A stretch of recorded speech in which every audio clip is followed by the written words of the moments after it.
Mimi's delivery service holds a dark secret behind.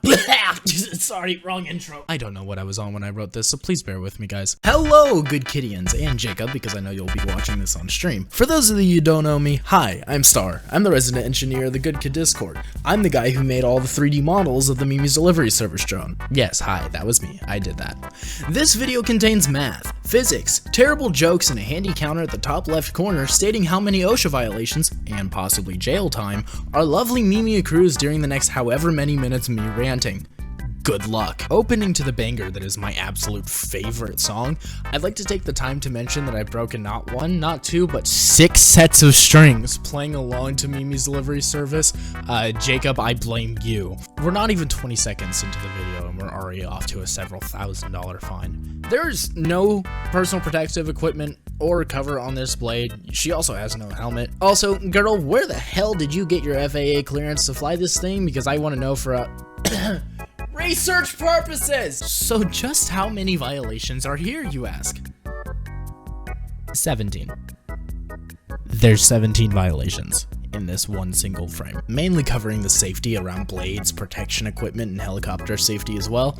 Estimating off the average fine amount from OSHA, Mimi will begin the video with a $45,000 fine for all 17 violations. Also, woman, please secure your cat. As Mimi passes by at Mock Jesus, we'll say hi to Cobby and John, who are staring at Magic the Gathering cards while on a crosswalk. Look both ways, boys, come on, you know better. Mimi, sister, girl, bestie, please, for the love of fucking God, secure your items properly. I don't think anyone could imagine going about their day and just getting domed randomly by a falling package moving at like 100 kilometers an hour. 4 more OSHA violations are going to be added to the counter: no protective equipment and not securing items and materials properly while transporting goods. Sleeping while operating a vehicle, that's another one. Also being outside during storms is considered one, so we'll add that to the counter too. God, why did I decide to do this? It's 2 in the morning. After staring at the suspiciously large moon, Mimi will try and take off again, assuming by the terrified look on this drone's face, it has run out of power. Sweetie, do you remember that talk we had about personal protective equipment at the beginning of the video? Yeah? Well, maybe you should have listened. 3 violations to the counter. Respectfully, I don't know who would decide to just jump off a cliff with a defective machine expecting it to work like that with no safety at all. And after some quick calculations, she dropped approximately 37 feet, which is fatal. But Hollywood executives declare that Mimi is too fucking gangsta to die and is completely unaffected.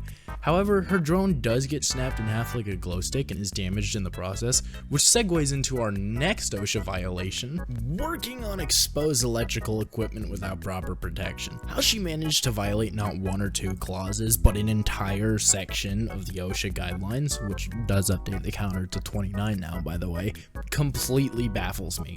You'd think she would have learned from her mistakes by now, but nope. I also love how this one little clip represents the perpetual mindset that every engineering student has, that when something breaks again after you've already fixed it like 4 times, you just give up for the day because you're too sleep deprived and ran out of Monster halfway through the morning at like 9 a.m. Because girl, me too. After going through that, we see her take her drones to a pawn shop where it seems she has given up on her dream, just like I did to my professional fish slapping career. However, because plot armor is a thing that exists in the Nomu-verse, and we're almost done with the video, her stupid fucking cat has somehow managed to get itself stuck at the top of a clock tower.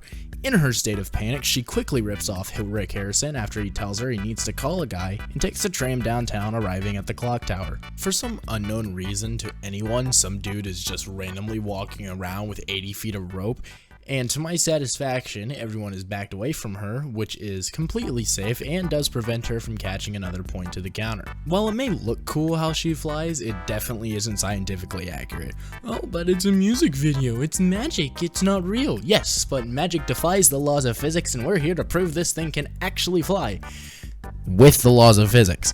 So, shush, we're almost done. With the way the drones are positioned, all they are now are just unguided missiles. The force of lift produced by both will result in them just careening in opposite directions and hitting the crowd, causing her to either do a split or slip off and just end up hanging on the rope. I'd also like to point out that the average clock tower height is around 130 feet tall, and she clears in 2 seconds, which solidifies my statements of her moving around 60 miles an hour, or for my European friends and my Canadians, 100 kilometers an hour. Scooping up up the cat, Mimi exhibits the greatest center of gravity to ever exist in the fucking universe, flying down to grab her wrench, descending to the heavens, saving her future, and starting her delivery business.